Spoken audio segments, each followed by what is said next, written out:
Ito na, tapos na. Ito na ang aking specialty. Pininyahang manok.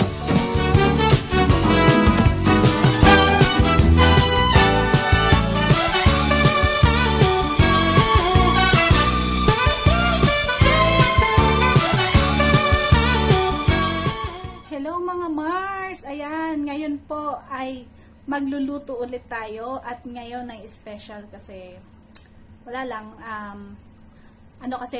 free day no, naming dalawa. So, ngayon ay paglulutuan ko siya ng isa sa aking mga specialty, ang pininyahang manok. Kaya ituturo ko sa inyo kung paano ito lutuin. So, ali kayo, samahan niyo ako para magluto tayo at kumain na rin. Okay?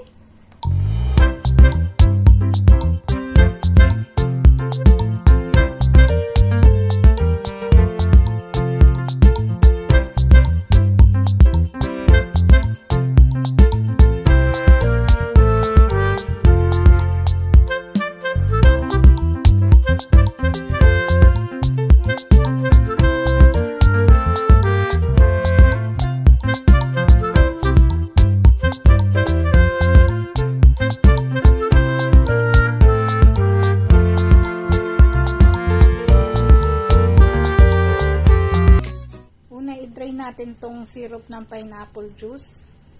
Ayan. I-separate natin siya. At gagamitin natin tong syrup mamaya sa manok. Pati ng asin. Ayan. At haluin lang po yung ating manok.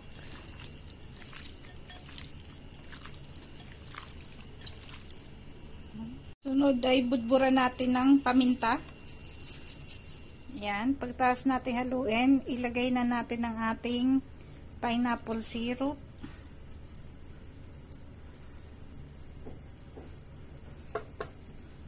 Yan. At hayaan lang po natin siyang marinate ng mga 20 to 30 minutes. Yan. Tara na guys, umpisahan na natin. Lagay tayo ng konting mantika. Pag medyo mainit na, sunod na natin ang ating bawang. Haluin lang hanggang sa parang konting golden brown lang naman. Huwag natin tunugin kasi papait siya. Sunod na natin ang ating sibuyas hanggang sa mag-translucent lang ang ating sibuyas. Translucent ng ating sibuyas, saka na natin lalagay ang ating manok na minarinate natin sa pineapple juice na may asin at paminta.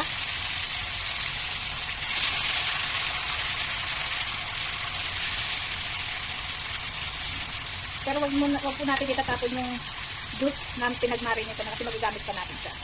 Haluin lang natin itong manok na parang nag-golden brown siya. Yan, nakikita nyo ba to? Yan, dapat ganyan. Okay, once na parang nagdaluto na siya ng konti o nag-golden brown, saka na natin ilagay yung pinagbabara natin ng yung pineapple juice, pinagbabara ng ating marinade. At hayaan lang natin siya munang kumulo. Mga 2 minutes. Maglagay din tayo ng konting patis. Lang.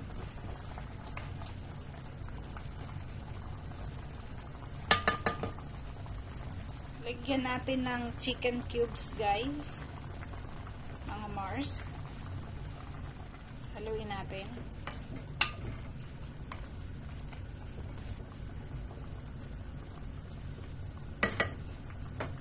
Takpan natin ulit.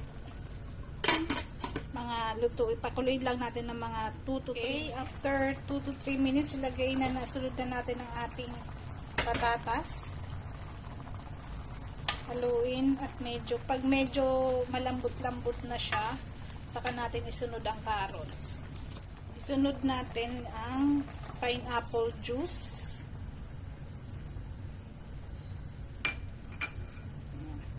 Medyo wag muna natin haluin para yung acid ng pineapple juice hindi siya mag-form ng acid mismo. So, pabayaan muna natin siyang isang kulo lang. Tsaka natin ilalagay ang iba pang gulay. Takpan natin. Okay, ayan. So, medyo malambot na ang ating patatas. Isunod na natin ang ating carrots. Ang ganda ng kulay ng carrots, no, mga Mars. Yan, haluin lang po natin. Okay. Huwag na natin takpan. Ayan, 5 or 10 minutes na pinalambot natin ang ating carrots at malambot na rin ang patatas. Isunod na natin ang ating milk, gatas. Ayan. Sunod na natin siya. Evaporated milk po yan. Haluin lang. Ayan. O, diba umiikot yung kawali ko? umiikot ang kawali ko. O, ayan. Huwag na natin siyang takpan para medyo mag-slurry siya ng konti. Ayan. Medyo hinaanan natin ang apoy at isunod na natin ang ating pineapple chunks, pati ang ating hotdog. Optional lang po ang hotdog. Kung ayaw nyo lagyan, okay lang rin naman. Pero ako, mas preferred ko na may hotdog. Tapos, haluin lang natin. Ayan. Okay. So, medyo pakuluin lang natin ng konti hanggang mabawasan lang yung sabaw. At that's it. Tapos na tayo. Ito na, guys. Konting halo lang. Okay. And done.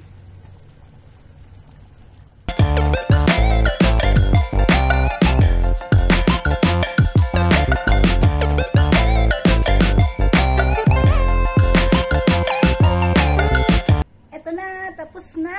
Ito na ang aking specialty, pininyahang manok. Ito ang isa sa mga laging nire-request ng mga friends ko, ng mga kamag-anak ko kapag may mga handaan, ganyan. So, isa ito sa specialty ko na ituturo ko sa inyo. Okay, napaka-simple lang gawin at napaka-cheap din ng mga ingredients natin. Okay? Ito po siya. Tapos na. Tara, kain na tayo, guys. Kain na tayo, mga Mars.